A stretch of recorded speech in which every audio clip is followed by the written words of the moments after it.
जय हिंद, वंदे मातरम। आप सभी का स्वागत है सक्सेस वर्ल्ड एमसीक्यू चैनल पर। तो फ्रेंड्स, जैसे कि बिहार मद्य निषेध सिपाही के लिए क्रैश कोर्स को स्टार्ट किया गया था, जिसमें से आपका 4 क्लास हो चुका है। अगर आपने पहले वाले क्लास को नहीं देखा है तो इसका प्लेलिस्ट बना दिया गया है, जाकर देख सकते हैं।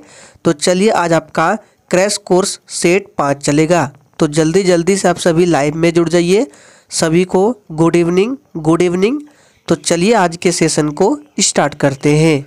तो फ्रेंड्स, आज के सेशन का पहला प्रश्न है, जब सरल लोलक का आयाम बढ़ाया जाता है तो उसका आवर्तकाल क्या होता है।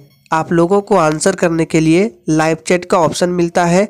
अगर किसी भी प्रश्न का आंसर आता है तो आप लोग लाइव चैट में अपना अपना आंसर देने का प्रयास जरूर करेंगे। तो देखिए, जब सरल लोलक का आयाम बढ़ाया जाता है तो उसका आवर्तकाल अपरिवर्तित रहता है। सी ऑप्शन जो ये बच्चे दिए हैं बिल्कुल सही जवाब है।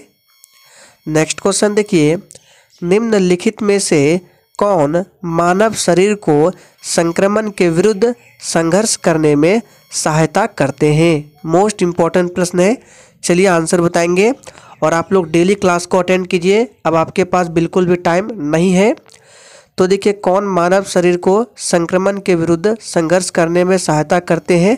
तो ये है WBC यानी कि श्वेत रुधिर कोशिका। सी ऑप्शन बिल्कुल सही जवाब है। लाल रुधिर कोशिका, इसको RBC बोला जाता है। और पूछा जाता है कि RBC का कब्रिस्तान किसे बोला जाता है। तो प्लीहा को कहा जाता है। और RBC का जो कार्यकाल होता है ये कितने दिनों का होता है। तो याद रखिए 120 दिनों का होता है। नेक्स्ट क्वेश्चन देखिए, निम्नलिखित में से कौन परजीवी है। सोच समझ के आंसर करना है। सभी प्रश्न सिलेक्टेड रखे गए हैं जो आपके एग्जाम में पूछे जा सकते हैं। तो देखिए, आपको बताना है निम्नलिखित में से कौन परजीवी है। तो इस प्रश्न का सही जवाब हो जाएगा अमीबा प्रोटियस। ये एक प्रकार का परजीवी है। फर्स्ट ऑप्शन बिल्कुल सही जवाब है। नेक्स्ट क्वेश्चन देखिए, वास्तविक नाभिक पाए जाते हैं। चलिए आंसर करेंगे। वास्तविक नाभिक किसमें पाए जाते हैं। तो देखिए, वास्तविक नाभिक जो है ये उच्च पादप कोशिका में पाए जाते हैं। सी ऑप्शन बिल्कुल सही जवाब है। नेक्स्ट क्वेश्चन देखिए, निम्नलिखित में से कौन सी ग्रंथि मानव शरीर में पाए जाने वाले द्वितीय सबसे बड़ी ग्रंथि है।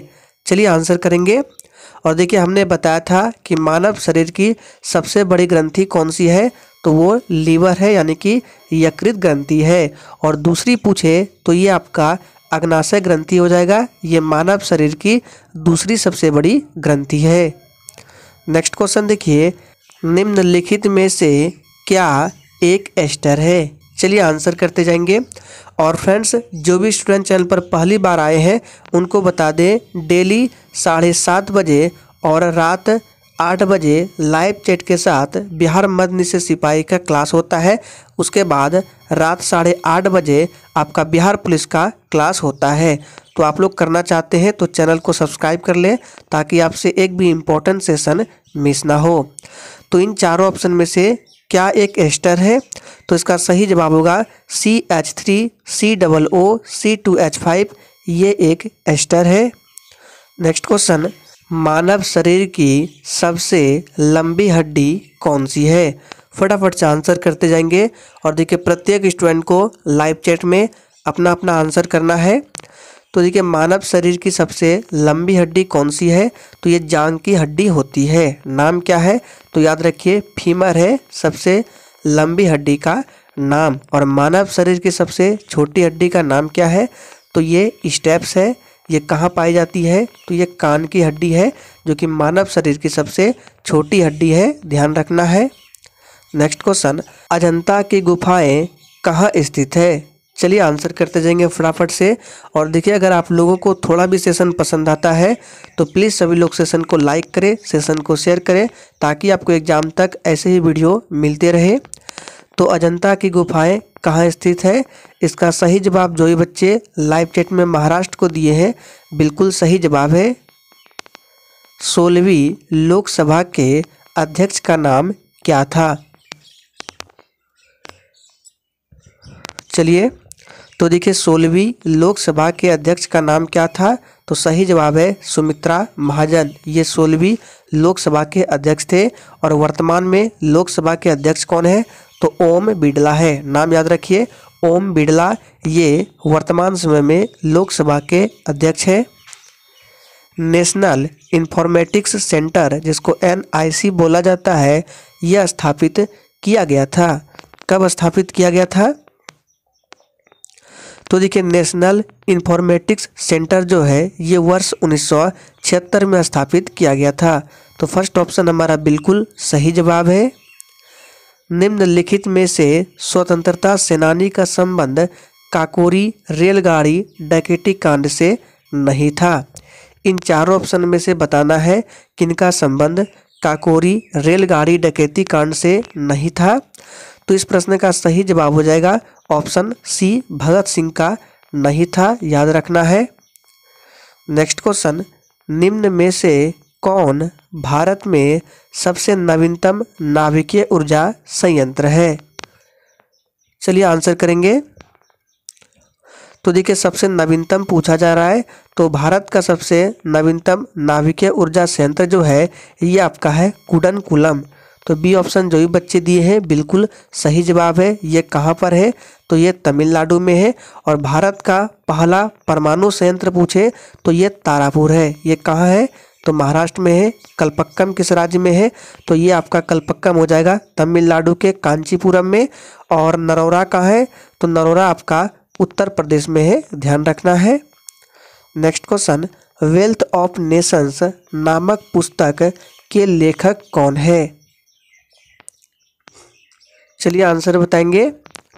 तो देखिए वेल्थ ऑफ नेशंस पुस्तक जो है ये लिखा है एडम स्मिथ ने। फर्स्ट ऑप्शन जो भी बच्चे दे रहे हैं बिल्कुल सही जवाब है। कार्ल मार्क्स की दो इम्पोर्टेंट पुस्तक है जो कि एग्जाम में पूछा जाता है। एक है आपका दास कैपिटल और दूसरा है कम्युनिस्ट मैनिफेस्टो। दोनों पुस्तक के नाम को याद रखना है, दास कैपिटल और कम्युनिस्ट मैनिफेस्टो। ये दो पुस्तक जो है कार्ल मार्क्स की महत्वपूर्ण पुस्तक है। मनोरा का किला कहाँ स्थित है? चलिए आंसर बताएंगे। तो देखिए मनोरा का किला कहाँ स्थित है? तो ये तमिलनाडु में है। कुल स्थिर लागत और कुल परिवर्तनीय लागत का योग कहलाता है। क्या कहलाता है? और देखिए अगर आपको किसी भी प्रश्न में थोड़ा भी डाउट होता है तो तुरंत आप कमेंट करके पूछ सकते हैं, आपको 100% रिप्लाई दिया जाएगा। तो कुल स्थिर लागत और कुल परिवर्तनीय लागत का योग क्या कहलाता है? तो ये कुल कीमत कहलाता है। बी ऑप्शन बिल्कुल सही जवाब है। पल्लव किनके सामंत थे? चलिए आंसर बताएंगे। तो देखिए पल्लव जो है ये सातवाहनों के सामंत थे। सी ऑप्शन बिल्कुल सही जवाब हो जाएगा। सातवाहन वंश की स्थापना किसने की थी? तो राजा सिमुक ने। याद रखना है। आपसे पूछ सकता है कि चोल वंश की स्थापना किसने की थी? तो विजयालय ने।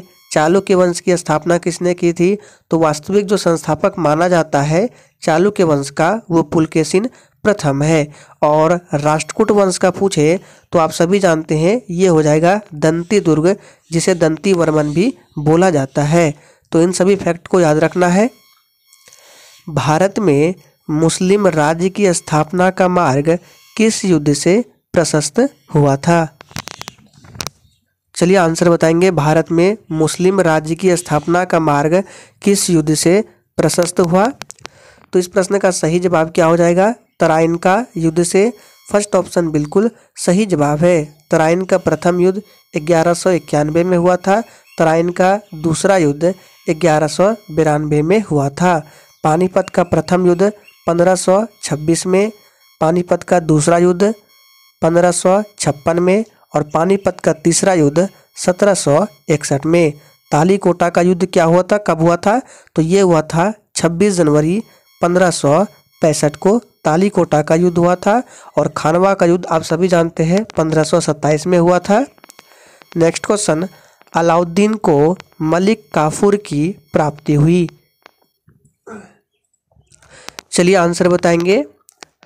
तो देखिए अलाउद्दीन को मलिक काफूर की प्राप्ति हुई गुजरात विजय के बाद। डी ऑप्शन जो भी बच्चे दिए हैं बिल्कुल सही जवाब है। नेक्स्ट क्वेश्चन, कर के अंतिम भाग को कहा जाता है? तो देखिए कर के अंतिम भाग को करापात बोला जाता है। फर्स्ट ऑप्शन सही जवाब है। रामेश्वर द्वीप को भारतीय मुख्य भूभाग से निम्नलिखित में से कौन अलग करता है? चलिए आंसर करेंगे, इंपॉर्टेंट प्रश्न है। तो ये कौन अलग करता है? तो बिल्कुल सही जवाब दिए आप लोग, पंबन द्वीप अलग करता है। बी ऑप्शन बिल्कुल सही जवाब है। 10 डिग्री चैनल किनके मध्य है? तो छोटा अंडमान और कार निकोबार के बीच 10 डिग्री चैनल है। मराठों का उत्थान, चलिए आंसर करते जाएंगे, किसके काल में हुआ था? तो देखिए मराठों का उत्थान जो है ये शिवाजी के काल में हुआ था। बी ऑप्शन बिल्कुल सही जवाब है। स्पेक्ट्रम के में किस रंग के प्रकाश का तरंगदैर्घ्य अधिकतम होता है? चलिए अधिकतम पूछा जा रहा है। तो देखिए स्पेक्ट्रम में किस रंग का प्रकाश का तरंगदैर्घ्य अधिकतम होता है? तो आप सभी जानते हैं ये लाल का होता है। निम्नलिखित में से किसमें 0 डिग्री अक्षांश और 0 डिग्री देशांतर की भौगोलिक स्थिति है? तो देखिए ये जो स्थिति है दक्षिण अंध महासागर में है। फर्स्ट ऑप्शन बिल्कुल सही जवाब है। नेक्स्ट क्वेश्चन, काजीरंगा राष्ट्रीय उद्यान कहाँ स्थित है? इंपॉर्टेंट प्रश्न है, चलिए आंसर बताएंगे। देखिए राष्ट्रीय उद्यान से एक प्रश्न आपके एग्जाम में जरूर पूछे जाते हैं, तो जितने भी राष्ट्रीय उद्यान से संबंधित प्रश्न बनते हैं उन सभी को अच्छे से कवर कर लीजिएगा।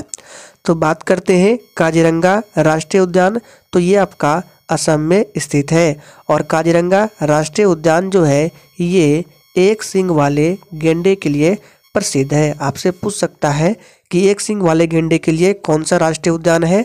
तो काजीरंगा कहाँ पर है? तो असम में है। तिब्बती पठार का सबसे अच्छा उदाहरण है? चलिए तो देखिए तिब्बती पठार का सबसे अच्छा उदाहरण अंतर पर्वतीय पठार है।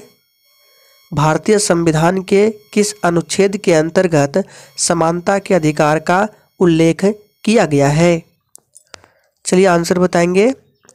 तो देखिए समानता के अधिकार का उल्लेख भारतीय संविधान के अनुच्छेद 14 से 18 तक में किया गया है। बी ऑप्शन जो भी बच्चे दिए हैं बिल्कुल सही जवाब है। त्रिस्तरीय पंचायती राज व्यवस्था की अनुशंसा की गई थी। चलिए आंसर करते जाएंगे। तो देखिए त्रिस्तरीय पंचायती राज व्यवस्था की अनुशंसा ये बलवंत राय मेहता के द्वारा की गई थी। बी ऑप्शन जो भी बच्चे दिए हैं बिल्कुल सही जवाब है। और त्रिस्तरीय पंचायती राज व्यवस्था में ग्राम पंचायत, पंचायत समिति, जिला परिषद शामिल है, ध्यान रखना है। लोकसभा का विरोधी दल का पहला मान्यता प्राप्त नेता कौन था?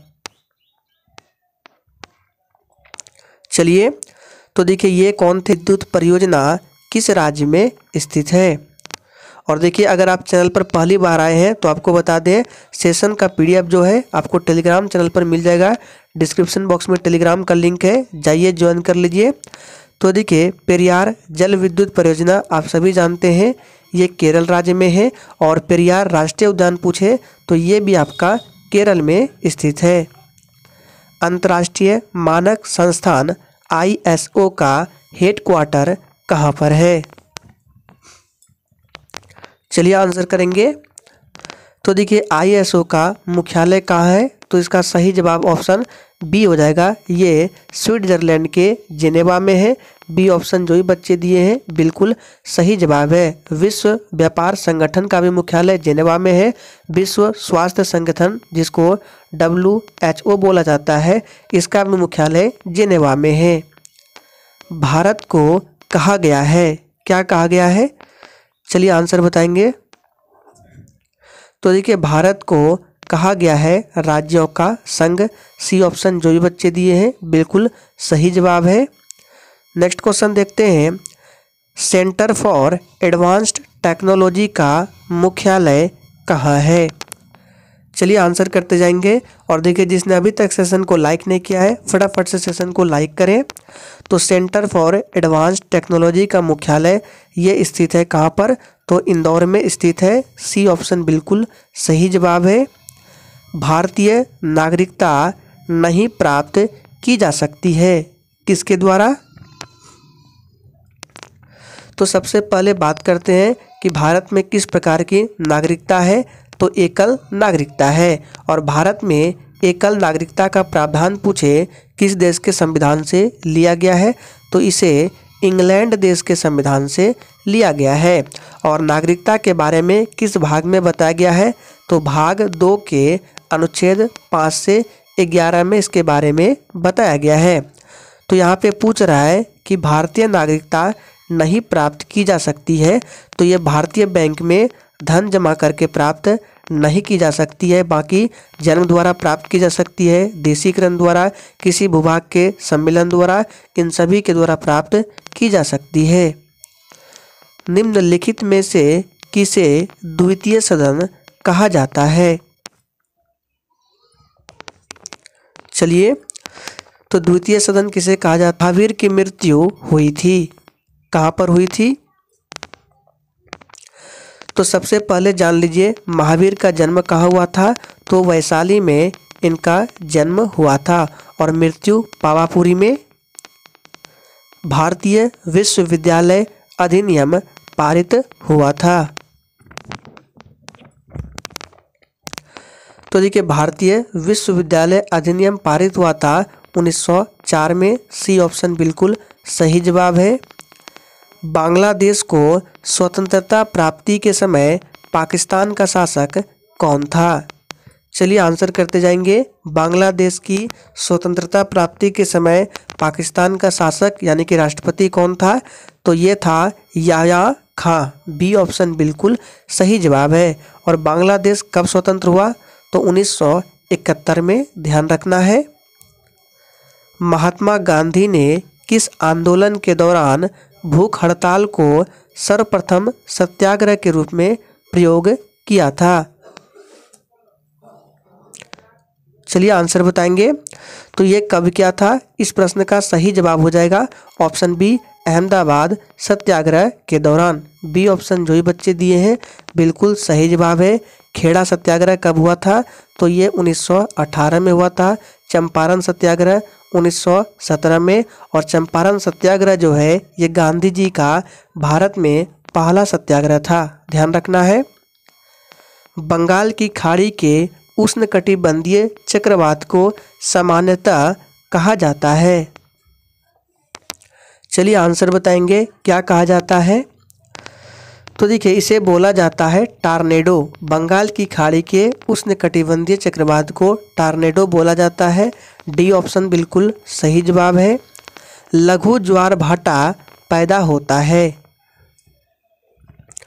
फटाफट से आंसर करते जाएंगे। तो देखिए, लघु ज्वार भाटा जो है ये 1 महीने में एक बार पैदा होता है। सी ऑप्शन बिल्कुल सही जवाब है। एपी कल्चर निम्नलिखित में से किसके उत्पादन की वैज्ञानिक विधि है? चलिए, तो देखिए, ये जो एपी कल्चर है ये मधुमक्खी पालन से संबंधित है, यानी कि मधुमक्खी पालन को एपी कल्चर बोला जाता है। तो यहाँ पे क्या हो जाएगा? मधुमक्खी पालन। तो इसका संबंध शहद से हो जाएगा। फर्स्ट ऑप्शन बिल्कुल सही जवाब है, ध्यान रखना है। और रेशम कीट का पालन क्या कहलाता है? आप लोग कमेंट करके बताएंगे। देखते हैं कितने बच्चे आंसर करते हैं। भारत में उच्च न्यायालय सबसे पहले कहाँ स्थापित हुए थे? सभी ऑप्शंस को सही से देखिए। तो देखिए, भारत में उच्च न्यायालय सबसे पहले जो है कोलकाता, मद्रास और बम्बई में स्थापित हुए थे। तो राइट आंसर बी हो जाएगा, ऑप्शन बी, कलकत्ता, मद्रास और बम्बई। वैध मुद्रा का क्या अर्थ है? तो देखिए, वैध मुद्रा का अर्थ है करेंसी नोट। डी ऑप्शन सही जवाब है। किस अधिनियम के द्वारा मुसलमानों को पृथक निर्वाचन का अधिकार मिला था? तो देखिए, मुसलमानों को पृथक निर्वाचन का अधिकार मिला था किस अधिनियम द्वारा? तो भारत सरकार अधिनियम 1909 के द्वारा। अवमूल्यन आयात को क्या बनाता है? फटाफट से आंसर करते जाएंगे। तो देखिए, अवमूल्यन आयात को क्या बनाता है? तो महंगा बनाता है। डी ऑप्शन सही जवाब है। पोटाश फिटकरी का जलीय विलयन कैसा होता है? चलिए, तो देखिए, पोटाश फिटकरी का जलीय विलयन कैसा होता है? तो ये अम्लीय होता है। फर्स्ट ऑप्शन जो भी बच्चे दिए हैं बिल्कुल सही जवाब है। परावैंगनी किरणों की जांच की जाती है किसके द्वारा? तो देखिए, परावैंगनी किरणों की जांच की जाती है किस कांच के द्वारा? तो ये क्रुक्स कांच के द्वारा की जाती है। इंपॉर्टेंट प्रश्न है, इसको याद रखिए, क्रुक्स कांच द्वारा। ओजोन क्या है? चलिए आंसर करते जाएंगे। तो देखिए, ओजोन क्या है? ओजोन जो है ये एक प्रकार का अपर रूप है। सी ऑप्शन सही जवाब है। चेचक के टीके का विकास किया किसने किया? तो देखिए, आप सभी जानते हैं चेचक के टीके का विकास किया था एडवर्ड जेनर ने। सी ऑप्शन बिल्कुल सही जवाब है। लास्ट प्रश्न, निम्न में से किस रोग का टीका मुंह द्वारा दिया जाता है? इंपॉर्टेंट प्रश्न है, चलिए आंसर बताएंगे। किस रोग का टीका मुंह द्वारा दिया जाता है? तो पोलियो रोग का टीका मुंह द्वारा दिया जाता है। बी ऑप्शन बिल्कुल सही जवाब है। तो फ्रेंड्स, आज के सेशन में हम लोगों ने 50 अति महत्वपूर्ण प्रश्नों को कवर किया। इसी के साथ क्रैश कोर्स 5 आपका यहीं पर समाप्त होता है। तो आज के लिए इतना ही, तब तक के लिए जय हिंद।